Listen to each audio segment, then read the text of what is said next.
Today I'll be talking about as to how a young boy or a girl, when you go for a interview in a corporate or a company, as to how you should give your best interview and how you should participate in a group discussion so that you succeed and you are selected. Although I'm not a person of HR, I'm not an expert of HR. I'm basically a person of finance, entrepreneurship, economics, and those subjects. But this is what I have observed in my life, which I have learned in my life, and I have succeeded always in interview and group discussion. And when I was a teacher, when I was a professor, I was participating in number of interviews and group discussions, and as an observer of group discussions. So whatever I am communicating today is basically as to how you should give your best in the group discussion and interview. So first of all, I'll be talking about as to how you should attract the attention of the interviewer in an interview. This is my call. This is what I have learned. So what I feel is that every individual has some strengths and weaknesses. So you also have, when you go for an interview, you have certain strengths and weaknesses. So when a interviewer is asking a question as to what are your hobbies like, and what is the reason of his asking this particular question, is to find out whether you are honest in expressing your real hobbies. Because just to impress the interviewer, if you are giving a sort of a notion as if you have hobbies which are very popular and very important, which are very crucial, and about which you do not know anything, you don't have any depth, you don't have the passion for that, that will be discovered very soon by the interviewer, and he will just understand as to whether you basically know your strengths and weaknesses. So the best thing is that you should express very frankly as to what really are your strengths and your hobbies. Like when I was first interviewed in Shriram Chemical Industry in 1976, and that time the DCM group was supposed to be the best corporate entity, and their selection process was very tough, and it was very good also, and they were supposed to be very tough taskmasters, and we around 16 students of Munerba Allahabad University went for the interview, and two were selected. I was selected, another person in HR, another class fellow was selected in HR. So I tried to analyze as to why I was selected, because I was not a topper, I did not get the best marks. But why I was selected, I was just trying to introspect and find out as to what were the art that was required and what was skill, and that were how the interview board was expecting from me. And what I understood, because they asked a very tough question, which was very tough for that matter, and they asked whether you have any interest in politics. And see, it's very abnormal or very not predicted that any the person who's going for the interview will accept that he is involved in politics. I said, yes, I am interested in politics. I participate in politics. And that was rather written in my biodata, that I participated in the elections of BHU and I won. I was appointed as a Minister of Finance, Banking and Loans way back in 71, 72. And they were so aghast that a person, a boy, is giving this answer that he's interested in politics. And he asked as to why you are interested in politics. And I replied that I am interested in politics because politics is related to the social cause, the most downtrodden, the have-nots, and a person cannot be a good marketer or a person cannot be a planner, a good planner, if he doesn't know as to what are the aspirations of the masses. And when you are in politics, you understand the psychology of humans, you understand the psychology of different segments. And that is why, to understand as to what are the requirements and as to how the consumer behavior is changing, how things are changing, how people aspirations are changing, and what you feel and what different segment feels the way they feel. I have to be in social service or politics, so I'm in politics. And I have learned so many things. And when I fought election, I understood as to how the human behavior, human mind works, and how they react and why they react. And I understood so many things. So I'm in politics and social work or this thing, so that I understand as to what are the reality in the ground. So you don't have to be just a student of a very meritorious student who reads so many books, you understand and learn so many things, but you are not completely associated with the masses and the consumer. Because I feel that if you really want to be a good marketer or a good manager, you have to really understand as to what the poorest of the poor feel, as to what the bigger population of the country feels like, and then you react, because your reaction and your anticipation, everything will be good if you have worked in the ground. And they appreciated that. The board of the Shriram Chemicals accepted that and appreciated that this boy at least is frank, he's honest, and what he does he knows, and why he does also knows. So I was selected. And so the basic point is they should be honest, because they are so competent and they are taking so many interviews every day. They know as to how to differentiate and find out as to what you are saying in the interview is honest confession or not. So if they understand, yes, this is maybe a weakness for some, but a person knows as to what his strengths and weaknesses are, and his intents are good, so you will be selected. The second question is that you should be honest and truthful, because, and the reason. See, the point is that if you suppose I say just to impress them that I am interested in, say, social work, and they'll try to get deeper into that, and they will try to find out as to what type of social understanding I have and what I have understood. And really, if I had loved that particular field, I should be expert of that. But that will be revealed very soon, and they will understand and know that what I was trying to say, that social work is my strength or my passion. Basically, I was trying to impress them, and that was not truth. So your skill basically in an interview is to divert the question to a area which is your area of strength. So the talent that is required to be developed in you is that how efficiently and beautifully you divert the attention of the interview board from your areas of weakness to areas of strength. Suppose, I just give you an example right now at this moment of time. I read so much, I analyze so many things, I search so many sources.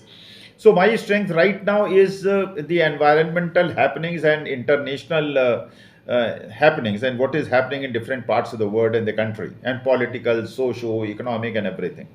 That is my strength. And suppose a question comes on, say, film industry. Now, my skill would be to divert this question to an area of my strength, which I know I have the command. Like in the interview, they asked a particular question at that time, that was around, say, 47, 48 years back, that who is responsible for the deterioration in the standards of film industry? Whether the film industry is responsible or the directors and producers are responsible, as to what you feel, Akhil, what is the reason and who is responsible? I said the consumers are responsible, the viewers are responsible. So if the viewers want to see something which is good, the only those type of film the producer will make, because his ultimate objective is to make money. And he will make money only if the consumers accept it. So you as a producer, you are not interested to change. You are not a sort of a reformist. You are there only to make money. So you will make money in a particular area where the people want to hear you. People want to understand and listen. Like TRP in, say, television industry. So they are serving something which the consumers want, but the consumers preference change and they want to understand things which should be learnt and understood, then they will change, the producers will change, the audience reaction and the consumer behavior is changed. Because if you want everybody to drink milk, suppose example, and they don't want, then you are nobody to force them. You can change the process of their preference, and but that is a social cause. So the point is that if the consumer behavior is, say, marginally changed with your process of marketing and your advertisement, your publicity, your media, and then slowly you change the process and then you deliver product in that particular area, a particular niche that you have created, then you will be successful. So first point is that when you are in an interview, be honest and try to divert the area of questioning to area of your strength smartly. And the second part, which I understand, which I feel in group discussion, the strategy and the policy and the approach that I have adopted. And I feel that is very crucial, very important. And I have learned that thing worked, but it has worked for me. I do not know whether it will work for you. So the point is that suppose any question for that matter in a group discussion, any topic which is given in the group discussion, and you know, as a participant of that group discussion, you know that the 90% or say 9 out of 10 will have one opinion, which is a normal opinion. And you take a contrary opinion. So what will happen? Just imagine what will happen. Because 9 people are saying one thing, so 50% time will be divided into 9, because they are saying which is understood, which is perceived that everybody will say that. Because the person and the board which is looking at your group discussion is not interested to know as to what is your philosophy, what is your lineage, and what is as to what type of philosophy you have. They are more interested into understanding whether you have a deeper knowledge, you can express with conviction, and you speak from heart. So you are not towing a line which is a normal line which is followed by majority of the population. So suppose you take a contrarian opinion. Suppose you take a contrarian opinion, which is not a majority opinion, which is a minority opinion. But if you can prove your point with conviction, and you have certain points which others don't have, and suppose there is a point which even the board which is observing you don't know, so they will be really surprised that as to how this boy of young age is giving an opinion and with conviction and trying to prove and is able to prove that what he is saying really makes a difference. So 9 people will be talking about a particular side which is obvious, and because they obviously saying yes or following the general norm is very easy, and you don't need to read a lot, don't have to analyze a lot. So whatever is the popular notion, you are just following it. But opposing some popular notion requires a lot of studies, lot of depth. So if you are giving a contrary opinion, and you are able to express with statistics and data and points, that you convince the board that yes, this is the point which we had ignored. Because see what really happens in a company, and really what should happen in a company, I do not know whether it happens in the company, but what should happen in the company is that suppose I was a chairman, I was a managing director of a company, so I know that whatever I want in the company, that will be done. So whenever I am in a meeting, and because everybody will try to understand and know as to what Professor Swami wants to hear, they will try to say something which they feel I would like to hear. But suppose I am a good managing director, I am a good manager, I would give them a free opinion, I will give them a freedom, whatever you want to express, whatever is your opinion. whether you have a opinion which is completely contrary to what I feel as a managing director of a company, you kindly express that. Because I want to have options. I want to hear the alternatives. Because see, whenever a manager is taking a call, whenever a manager is taking a decision, suppose for a particular problem, there are 5 alternatives that you can follow. And every alternative has pros and cons. And these pros and cons has to be given the weightage.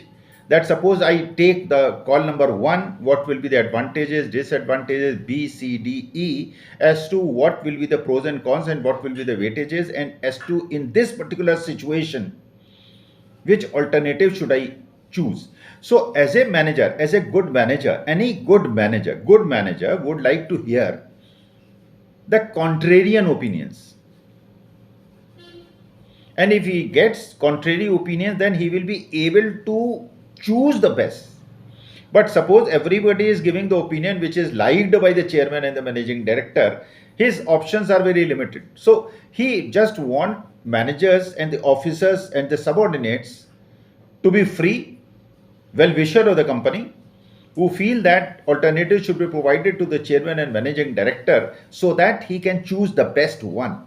Even if, as per popular norm, that is not accepted. That is why Chanakya had said that particular king, always the kingdom is happy where the advisors are given the opportunity of speaking without any fear. When your subordinates can speak with respect, yes, with respect, without taking basically the norms in their hands, but if they express their opinion, then it is for the welfare of the organization, it is for the benefit of the organization, and the organization will get the benefit because the management will have the option and the option of choosing the best. But it can only happen that in a group discussion you take a contrary opinion if you have conviction, you can support your point of view with strength, and you have certain facts and figures which are not supposed to be had by the other participants and even the interview board, because everybody doesn't know everything. So if you can provide even one point which is not known, they will be taken aback and you will win the group discussion. So my point is that one should enter a interview board or a board of a group discussion with conviction, with complete confidence in his personality, and then he should be able to, and if you can divert the attention and the questioning in that direction which is your strength area, and divert it from an area which is your area of weakness, and you can give a contrary opinion, and you can have the conviction, and you can prove as to what you are talking makes sense, then in group discussion and interview, in my opinion, you will not. But then you have to understand as to whether you can do it or not. And if you can't do it, then try to improve it with training, with the guidance and whatever. So and you will get the conviction only if you read a lot, you study a lot, you analyze a lot, you observe a lot, you analyze, then only you will have conviction. Because conviction you cannot have, otherwise the conviction will prove to be wrong and even harmful to you. If you do not read, you don't have the complete depth of that particular topic or the subject which is being discussed upon. So my opinion I have given, you can analyze as to whether it makes sense, and if it makes sense, accept it. But suppose you feel you can't do it, then it's your call. My duty and my responsibility was to just give you as to what I have learned in my life. If it benefits you, adopt it. If it doesn't, please don't. Thank you. Thanks a lot.